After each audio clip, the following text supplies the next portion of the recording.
Osho's stories, Killing Time. There is a famous Sufi story about Jesus. Jesus comes to a town and he sees a man drunk, shouting, lying down on the street. He comes close to him, shakes the man, and says, "What are you doing? Why are you wasting your life in such a way?"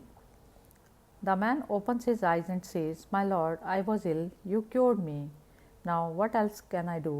Now I am healthy. I was always ill and confined to my bed. You cured me. Now what am I supposed to do? Now I have energy and I don't know what to do with it." Jesus feels as if he has committed a crime by helping this man. He is throwing the responsibility on him. He becomes very sad. He goes into the marketplace of the town, but he is sad. There he sees a young man following a prostitute with lustful eyes, almost oblivious of the whole world. Jesus prevents that young man and says, "What are you doing? The eyes are not given for this. The eyes have been given to see God. What are you doing? Why are you wasting?" The man looks at Jesus, touches his feet, and says, "My Lord, I was blind. You cured me. Now what to do with these eyes? I don't know anything else." Jesus becomes very sad. He leaves the town. He comes out of the town and there he finds a man trying to commit suicide by hanging from a tree. His preparation is complete. He is just going when Jesus comes. He says, "Wait, what are you doing? Such a precious gift of God, life, and you are going to destroy it. Are you mad?"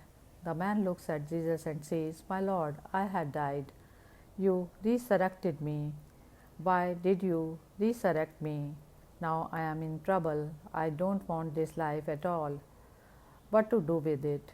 You have energy and you don't know what to do with it. So one goes on wasting. There are people who say they are killing time. Killing time means killing life. Killing time means killing opportunity to grow, to mature, to come home." Effect of company. A famous Sufi story says, there was a fruit seller. He had a very cunning fox who used to watch his shop. Whenever he had to go out, he would tell the fox, "Be alert, sit in my place and just watch. Watch every activity that goes on around here. Don't allow anybody to steal anything. If somebody tries to steal, make noises. I will run out of the house immediately." One day Mullah Nasiruddin was passing. He heard the shopkeeper talking to the fox, saying all these things. "Be alert, watch every activity that is going on around. And if you see that something is against us or somebody is trying to steal the fruits, make a noise immediately and I will come out." Mullah Nasiruddin was very much tempted.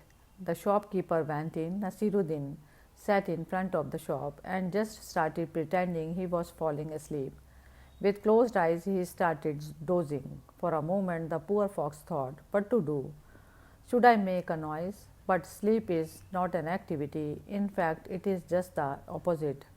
And the master has said, if some activity goes on around, this is not activity. This man is falling asleep, and what can a man who is asleep do? What harm? But the fox was not aware that Mullah was trying a Sufi strategy by pretending to be falling asleep by dozing with closed eyes. Slowly he managed to make the fox fall asleep. Then he stole the fruits. When the master came back, the fruits were gone and the fox was snoring. He shook the fox and asked, "What is the matter? Didn't tell you if any activity happens, you have to make a noise so that I can come." "But I never heard any noise," the fox said. But there was no activity happening. Just one man came. He sat in front of the shop and started dozing. Now sleep is not an activity, is it? Sleep is inactivity. Simple logic. A poor fox and simple logic. Then what happened to you? The owner asked. The fox said, "That I don't know. What happened to me? But the more I watched the man dozing, Somehow I started dozing myself, and it was impossible to remain awake. I don't know when I fell asleep. If a few people are dozing and you are sitting with them, you can see the point. The vibe of sleep reaches to you. And similar is the case, although a little difficult because sleep is downhill and awakening is uphill. It is little harder task, but to be with a man who is awake, who is a Buddha, is bound to make you alert. Just being with the master. Trap of cunningness. I have heard about a Sufi mystic who had a small school and guests used to visit him from far away places. One day a prince came to visit him, and the Sufi did not have the right pots, utensils in which to prepare and offer food to this prince. So he went to the king and he told him, "A prince has come to our poor school, and we will need a few pots, golden and silver, from you. We will return them tomorrow, because by tomorrow morning he will be leaving." So he took 7 pots. The next day he came with 9 pots. The king asked, "You took only 7. Why have you brought 9 pots? These 2 small pots don't belong to me."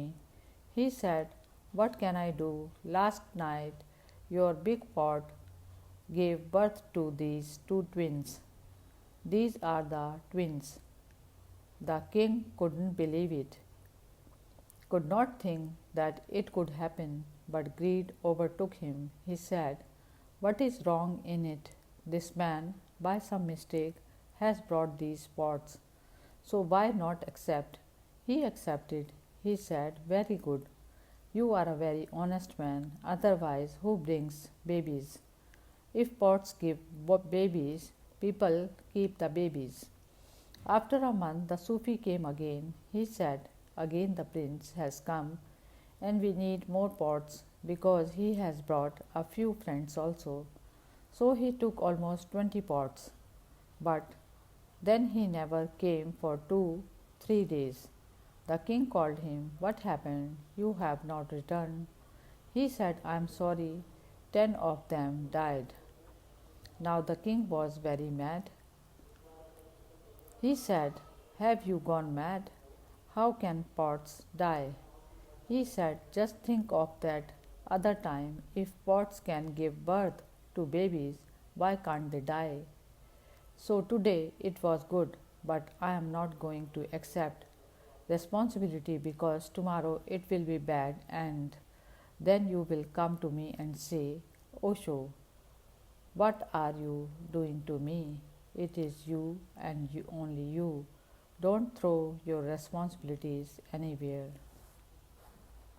Split outside, split inside. I have heard a beautiful story. Once there were 2 men who ate exactly the same food, but one had 2 balls while the other had only one. The man with 2 balls divided his food into bitter and sweet, and put only the bitter in one bowl and only the sweet in the other. The man with 1 ball naturally mixed the bitter and the sweet together. As time passed, the first man grew thinner and thinner and gradually wasted away, while the second, who ate just the same food, grew healthier and healthier daily. At last, the first saw his approaching death, and in desperation asked the second the secret of his vitality and vigor. "You, having 2 balls," the second replied, "divided the bitter and from the sweet, and so believed in the importance of taste that you did not allow the food you took to sustain you and its own inner life. But I had only 1 ball, and so mixing the bitter and the sweet together, have not been fooled by the matter of taste. For whatever I have been given to eat, I have taken simply as food, and it has yielded its nourishment to me. Praise God." The first man rose from his deathbed and with a great effort picked up one of his bowls and dashed it to pieces, and in the one bowl that remained, he ate gratefully of the food his friend offered him and was whole grain. This is a beautiful story, a Sufi story. If you divide, you will be divided within two. If you divide existence into good and bad, God and devil, consciousness and unconsciousness, heaven and hell, this division is bound to create a division in you. You will be split in two. You will become a synchrophrenic. You will lose your togetherness. You will start falling into parts. You will no longer be integrated. Your perception, your vision is divided. How can you be undivided? Your vision is your being. If you drop dividing and you start looking for the one, you will become one too. Because whatsoever you see, you become. Once you start eating in one bowl, the sweet and bitter, both, you are nourished. Because the contradictions are not contradictory, they are complementary. Right people. A Sufi story says Jesus came into a town. He saw few people sitting very sad in deep agony. He had never seen such a lot of sad people. He asked, "What has happened to you? What calamity has fallen upon you?" And they said, "We are afraid of hell. We are trembling. We don't know how we can save ourselves from hell. That is our fear. That is our constant agony. We cannot sleep. We cannot rest unless we have found a way." Jesus walked away from those people. Just a little further ahead, he found another group sitting under a tree, very sad, in great anxiety, just as the first part. Jesus was very puzzled. He asked, "What is the matter? What is happening in this town? Why are you looking so sad? Why do you look so tense? You will go mad if you remain in this state any longer. What has happened to you?" They said, "Nothing has happened to us. We are afraid that we may lose heaven. We may not be able to enter it, and we have to get it, whatsoever the cost. That is our anxiety and that is our tension." Jesus left those people also. Sufi says, why did Jesus leave these people? Because these are the religious people.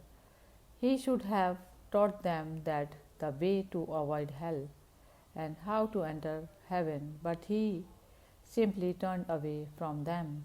He found a third group in a garden, a small group of people who were dancing, singing, rejoicing. He asked, "What ceremony is going on? What festival are you having?"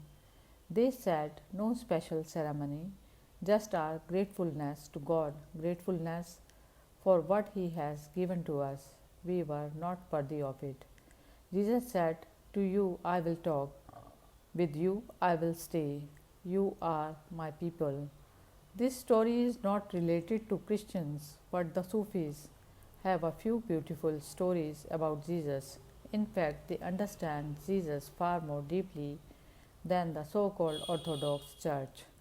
This is a beautiful story. It says neither those who are living through fear nor those who are living through greed are going to enter into the kingdom of God, but only those who are living in tremendous joy, thankfulness, and gratitude. Wisdom in a nutshell. A king told his court that he wants the whole of wisdom condensed into one sentence, and the sentence has to be as small as possible so that he can engrave it inside his diamond ring, and he will look at it only in a situation when there is no way out. It was a difficult task, but one of his ministers said, "I will prepare it. Give me the ring, but don't look at it until every other possibility is finished and you are facing death. in the ultimate emergency, because only then will you understand it. The king was curious, but he had to give his word that he would not look at it. Soon the day came when the country was invaded. The king was defeated. He escaped into the mountains to hide. He reached a point where there was the end of the mountain and an abysmal depth facing him. There was no way to go further and back. He could not go. He could hear the enemy, the horses approaching. He waited for a few minutes. When he heard the steps of the horses so close that it was only a question of a few seconds till he would be caught, he took off the diamond ring, looked and laughed in that silent place. The whole valley was full of his laughter, because what was written was a very simple sentence. In his ring it was engraved, "This too will pass." The whole wisdom he had asked for, and this is the essence of the whole of wisdom. This too will pass. And as it happened, the horses must have turned some other way, and he heard their steps going farther and farther away. He gathered his army again, won back his country, and there was great celebration all over the capital, because they had become again independent. He was garlanded, his chariot was full of flowers, and people were throwing flowers in joy and dancing and singing. At that moment, he again took off his diamond ring and read the sentence, "This too will pass," and this moment became his enlightenment. Sadness comes, joy comes, and everything passes by. What remains always is the witness. The witness is beyond all polarities. It is the transcendental element in existence. Hari Om Tat Sat.